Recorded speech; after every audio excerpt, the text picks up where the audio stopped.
शांति। आज 26 फरवरी 2025 की बाबा की साकार मुरली है। मुरली के महावाक्य हैं, मीठे बच्चे, तुम्हें अपार खुशी होनी चाहिए कि हम अभी पुराना कपड़ा छोड़ घर जाएंगे, फिर नया कपड़ा नई दुनिया में लेंगे। प्रश्न है, ड्रामा का कौन सा राज अति सूक्ष्म समझने का है? उत्तर है, यह ड्रामा जू मिसल चलता रहता है, टिक टिक होती रहती है। जिसकी जो एक्ट चली वह फिर हूबहू 5000 वर्ष के बाद रिपीट होगी। यह राज बहुत सूक्ष्म समझने का है। जो बच्चे इस राज को यथार्थ नहीं समझते तो कह देते ड्रामा में होगा तो पुरुषार्थ कर लेंगे, वह ऊंच पद नहीं पा सकते। ओम शांति। बच्चों को बाप की पहचान मिली, फिर बाप से वर्षा लेना है और पावन बनना है। कहते भी हैं, हे पतित पावन, आकर हमको पावन बनाओ, क्योंकि समझते हैं हम पतित बुद्धि हैं। बुद्धि भी कहती है, यह पतित आयरन एजड दुनिया है। नई दुनिया को सतो प्रधान, पुरानी दुनिया को तमो प्रधान कहा जाता है। तुम बच्चों को अभी बाप मिला है, भक्तों को भगवान मिला है। कहते भी है, भक्ति के बाद भगवान आकर भक्ति का फल देते हैं, क्योंकि मेहनत करते हैं तो फल भी मांगते हैं। भक्त क्या मेहनत करते हैं सो तो तुम जानते हो। तुम आधा कल भक्ति मार्ग में धक्के खाकर थक गए हो। भक्ति में बहुत मेहनत की है, यह भी ड्रामा में नूंद है। मेहनत की जाती है फायदे के लिए। समझते हैं भगवान आकर भक्ति का फल दे तो फल देने वाला फिर भी भगवान ही रहा। भक्त भगवान को याद करते हैं, क्योंकि भक्ति में दुख है तो कहते हैं आकर हमारे दुख हरो, पावन बनाओ। कोई भी नहीं जानते कि अभी रावण राज्य है, रावण ने ही पतित बनाया है। कहते भी हैं राम राज्य चाहिए, परंतु वह कब कैसे होना है कोई को भी यह पता नहीं है। आत्मा अंदर समझती है कि अब रावण राज्य है, यह है ही भक्ति मार्ग। भक्त बहुत नाच तमाशे करते हैं, खुशी भी होती है, फिर रोते भी हैं। भगवान के प्रेम में आंसू आ जाते हैं, परंतु भगवान को जानते नहीं। जिसके प्रेम में आंसू आते हैं उनको जानना चाहिए ना। चित्रों से तो कुछ नहीं मिल सकता। हाँ, बहुत भक्ति करते हैं तो साक्षात्कार होता है, बस वही उनके लिए खुशी की बात है। भगवान खुद ही आकर अपना परिचय देते हैं कि मैं कौन हूँ, मैं जो हूँ जैसा हूँ। दुनिया में कोई नहीं जानते। तुम्हारे में भी जो बाबा कहते हैं उनमें भी कोई पक्के हैं कोई कच्चे हैं। देह अभिमान टूटने में ही मेहनत लगती है, देही अभिमानी बनना पड़े। बाप कहते हैं तुम आत्मा हो, तुम 84 जन्म भोग तमो प्रधान बनी हो।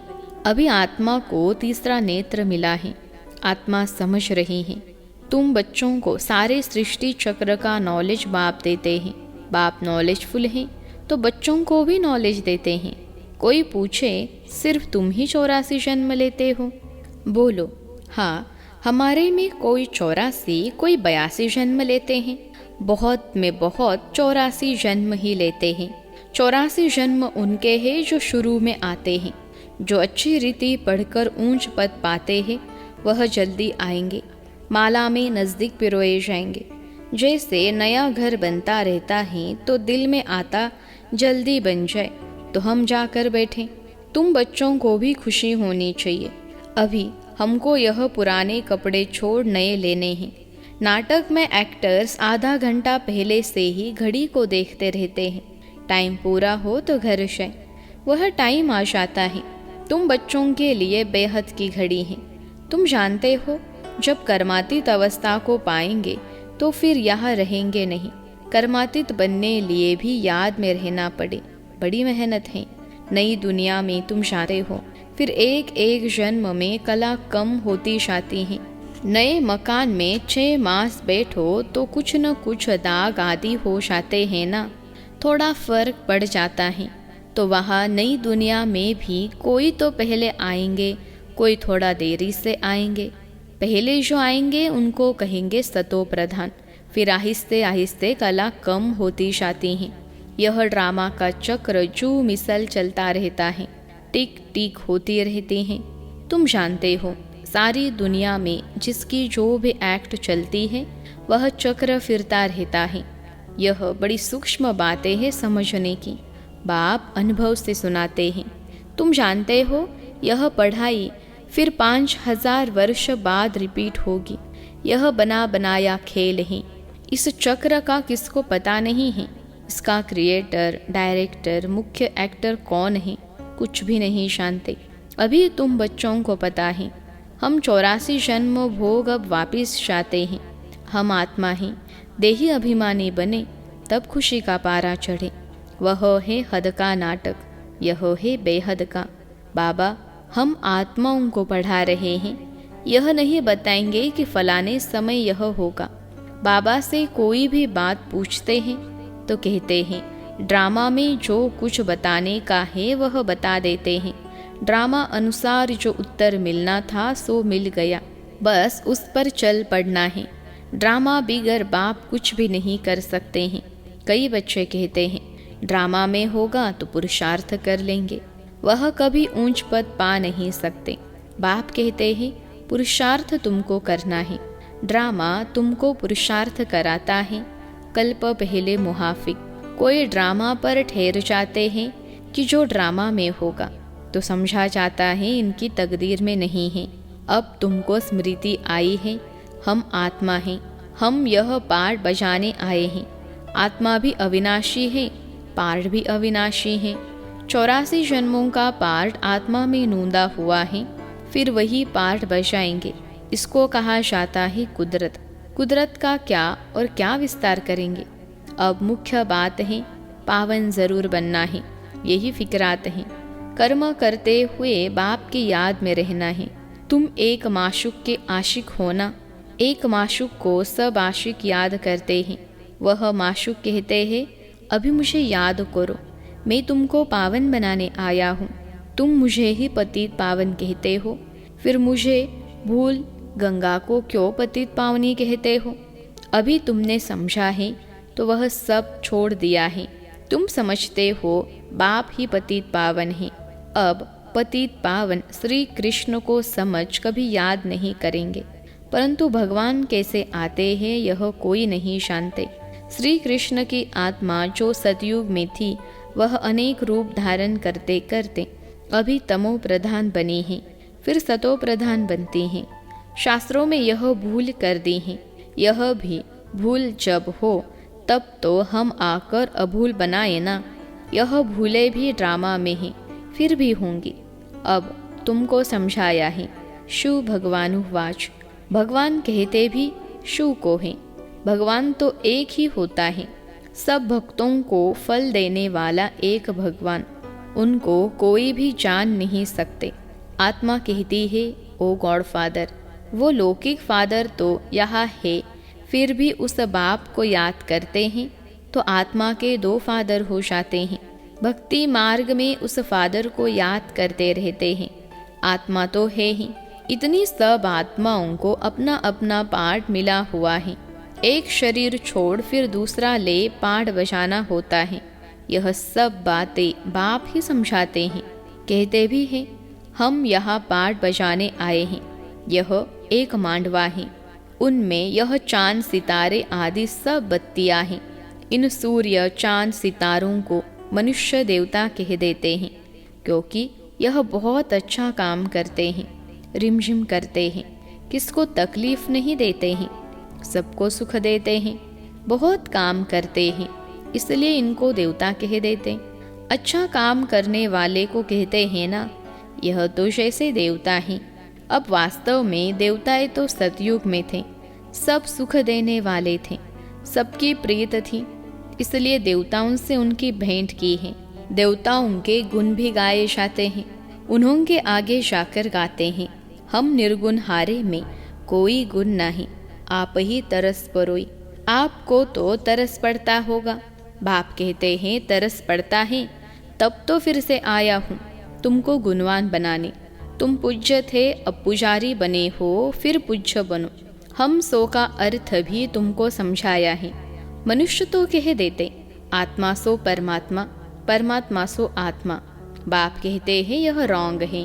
तुम आत्मा निराकार थी, फिर सो देवता, क्षत्रिय, वैश्य, शूद्र बनी, अभी सो ब्राह्मण वर्ण में आई हो।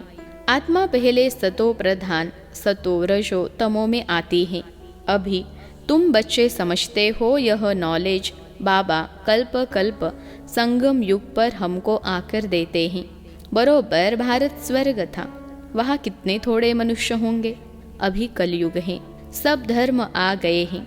सतयुग में थोड़े ही कोई धर्म था, वहाँ होता ही है एक धर्म, बाकी सब आत्माएं चली जाती हैं। तुम जानते हो अभी इस पुरानी दुनिया का विनाश सामने खड़ा है। बाप राजयोग सिखला रहे हैं।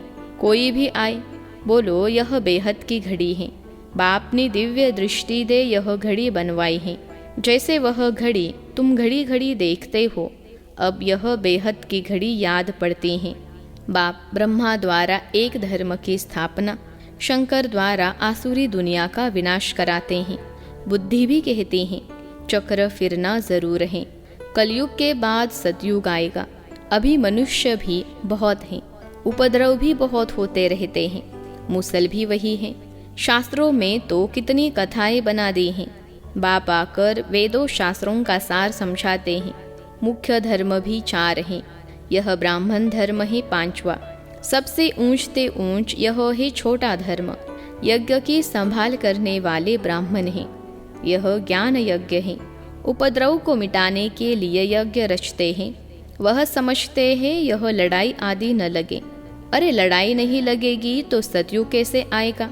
इतने सब मनुष्य कहाँ जाएंगे? हम सब आत्माओं को ले जाते हैं तो जरूर शरीर यहाँ छोड़ना पड़े। तुम पुकारते भी हो, हे बाबा आकर हमको पतित से पावन बनाओ। बाप कहते हैं हमको जरूर पुरानी दुनिया का विनाश कराना होगा। पावन दुनिया में है ही सतयुग, सबको मुक्ति धाम ले जाता हूँ। सब काल को तो बुलाते हैं ना, यह नहीं समझते कि हम तो कालों के काल को बुलाते हैं। बाप कहते हैं यह भी ड्रामा में नोंद है। आत्माओं को छीछी दुनिया से निकाल शांति धाम ले जाता हूँ। यह तो अच्छी बात है ना। तुमको मुक्ति में जाकर फिर जीवन मुक्ति में आना है, फिर जीवन बंध में। इतने सब सतयुग में तो नहीं आएंगे, फिर नंबरवार आएंगे। इसलिए अब शांति धाम और सुख धाम को याद करो। पिछाड़ी में जो आते हैं उन्हों का तो पार्ट ही थोड़ा है, पहले जरूर वह सुख पाएंगे। तुम्हारा पार्ट सबसे ऊंच है, तुम बहुत सुख पाते हो। धर्म स्थापक तो सिर्फ धर्म की स्थापना करते, किसी को लिबरेट नहीं करते। बाप तो भारत में आकर सबको ज्ञान देते हैं, वही सबका पतित पावन है, सबको लिबरेट करते हैं। और धर्म स्थापक कोई सदगति करने नहीं आते, वह आते हैं धर्म स्थापन करने। वह कोई शांति धाम सुख धाम में नहीं ले जाते, सबको शांति धाम सुख धाम में बाप ही ले जाते हैं। जो दुख से छुड़ाए सुख देते हैं उनके ही तीर्थ होते हैं। मनुष्य समझते नहीं, वास्तव में सच्चा तीर्थ तो एक बाबा का ही है, महिमा भी एक की ही है। सब उनको पुकारते हैं, हे लिबरेटर आओ। भारत ही सच्चा तीर्थ है, जहाँ बाप आकर सबको मुक्ति जीवन मुक्ति देते हैं। तो तुम फिर भक्ति मार्ग में उनके बड़े बड़े मंदिर बनाते हो, हीरे जवाहरों के मंदिर बनाते हो। सोमनाथ का मंदिर कितना खूबसूरत बनाते हैं। और अभी देखो बाबा कहाँ बैठे हैं, पतित शरीर में, पतित दुनिया में। तुम ही पहचानते हो, तुम बाबा के मददगार बनते हो। औरों को रास्ता बताने में जो मदद करेगा उनको ऊंच पद मिलेगा। यह तो कायदा है। बाप कहते हैं मेहनत करो, बहुतों को रास्ता बताओ कि बाप और वर्षे को याद करो। 84 का चक्र तो सामने है, यह है जैसे अंधों के आगे आईना। यह ड्रामा हूबहू रिपीट होता है, फिर भी मुझे कोई नहीं जानेगा। ऐसे नहीं कि मेरा मंदिर लूटते हैं तो मैं कुछ करूं। ड्रामा में लूटने का है ही, फिर भी लूट ले जाएंगे। मुझे बुलाते ही है पतित से पावन बनाओ, तो मैं आकर तुम बच्चों को पढ़ाता हूँ। ड्रामा में विनाश की भी नोंद है, सो भी फिर होगा। मैं कोई फूंक नहीं देता हूँ कि विनाश हो जाए। यह मूसल आदि बने हैं, यह भी ड्रामा में नोंद है। मैं भी ड्रामा के बंधन में बांधा हुआ हूँ।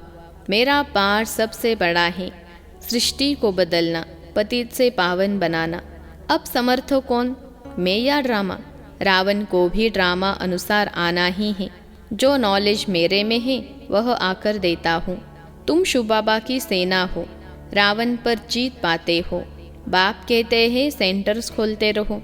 मैं आता हूँ पढ़ाने, मैं कुछ लेता नहीं हूँ। पैसे जो कुछ है वह इसमें सफल करो। ऐसे भी नहीं सब खलास कर भूख मरो। भूख कोई मर नहीं सकता। बाबा ने सब कुछ दिया, फिर भूख मरते हैं क्या? तुम भूख मरते हो क्या? शिव बाबा का भंडारा है।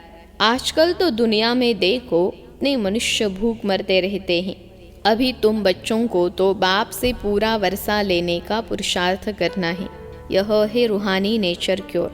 बिल्कुल सिंपल बात, सिर्फ मुख से कहते हैं मन मना भव। आत्मा को क्योर करते हैं, इसलिए बाप को अविनाशी सर्जन भी कहते हैं। कैसा अच्छा ऑपरेशन सिखलाते हैं। मुझे याद करो तो तुम्हारे सब दुख दूर हो जाएंगे, चक्रवर्ती राजा बन जाएंगे। इन कांटों के जंगल में रहते हुए ऐसे समझो कि हम फूलों के बगीचे में जा रहे हैं, घर जा रहे हैं। एक दो को याद दिलाते रहो। अल्लाह को याद करो तो बादशाही मिल जाएगी। अच्छा, मीठे मीठे सिखिलते बच्चों प्रति माता पिता बाप दादा का याद प्यार और गुड मॉर्निंग। रूहानी बाप की रूहानी बच्चों को नमस्ते। हम रूहानी बच्चों की सिखिलते रूहानी माता पिता बाप दादा को याद प्यार, गुड मॉर्निंग और नमस्ते बाबा नमस्ते। धारणा के लिए मुख्य सार, पहली पॉइंट है ऊंच पद पाने के लिए बाप का पूरा मददगार बनना है। अंधों को रास्ता दिखाना है। बेहद की घड़ी को सदा याद रखना है। दूसरी पॉइंट है यज्ञ की संभाल करने के लिए सच्चा ब्राह्मण बनना है। पैसे आदि जो है उन्हें सफल कर बाप से पूरा वर्षा लेना है। आज का वरदान है मन मनाभव की विधि द्वारा बंधनों के बीज को समाप्त करने वाले नष्टो मोहा स्मृति स्वरूप भव। मन मनाभव की विधि द्वारा बंधनों के बीज को समाप्त करने वाले नष्टो मोहा स्मृति स्वरूप भव। विश्लेषण है बंधनों का बीज है संबंध। जब बाप के साथ सर्व संबंध छोड़ लिए तो और किसी में मोह कैसे हो सकता? बिना संबंध के मोह नहीं होता और मोह नहीं तो बंधन नहीं। जब बीज को ही खत्म कर दिया तो बिना बीज के वृक्ष कैसे पैदा होगा? यदि अभी तक बंधन है तो सिद्ध है कि कुछ तोड़ा है, कुछ जोड़ा है। इसलिए मन मनाभव की विधि से मन के बंधनों से भी मुक्त नष्टो मोहा स्मृति स्वरूप बनो। फिर यह शिकायतें समाप्त हो जाएंगी कि क्या करें, बंधन है, कटता नहीं। आज का स्लोगन है ब्राह्मण जीवन का सांस उमंग उत्साह है। इसलिए किसी भी परिस्थिति में उमंग उत्साह का प्रेशर कम न हो। ब्राह्मण जीवन का सांस उमंग उत्साह है। इसलिए किसी भी परिस्थिति में उमंग उत्साह का प्रेशर कम न हो। अव्यक्त इशारे, एकांत प्रिय बनो। एकता और एकाग्रता को अपनाओ। जितना सेवा की हलचल में आते हो उतना बिल्कुल अंडरग्राउंड चले जाओ। कोई भी नई इन्वेंशन और शक्तिशाली इन्वेंशन अंडरग्राउंड ही करते हैं, तो एकांतवासी बनना ही अंडरग्राउंड है। जो भी समय मिले, इकट्ठा 1 घंटा व आधा घंटा समय नहीं मिलेगा, लेकिन बीच में 5 मिनट भी मिले तो सागर के तले में चले जाओ। इससे संकल्पों पर ब्रेक लग सकेगी। फिर वाणी में आना चाहोगे तो भी नहीं आ सकेंगे। अच्छा, ओम शांति।